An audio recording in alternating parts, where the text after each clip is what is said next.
आज भेटणार होतं वैशू आणि सृजनला सरप्राईज. आदल्या दिवशी आई आणि वैशूंसाठी सँडल घ्यायला बाहेर गेल्या होत्या. त्यानंतर ना त्या आल्यावर मला वैशू सँडल दाखवत होत्या, की "मामी बघा मी सँडल घेतली." खालूनच मला दाखवत येत होत्या.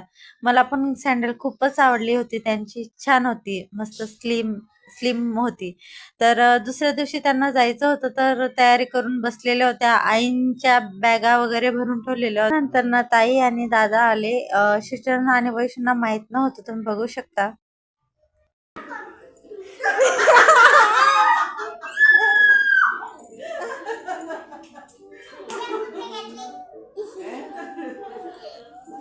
तर दोघंही खूप खुश झाले आई आणि बाबा आले म्हटल्यावर.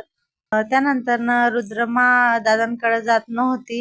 आल्यावर जेवण वगैरे केलं, थोडीफार विश्रांती घेतली. विश्रांती घेतल्यानंतर लगेचच निघले, कारण त्यांना नाशिकला जायचं होतं. वैशू, शिवचरण, ताई, दादा आणि आई पण जाणार होत्या सोबत.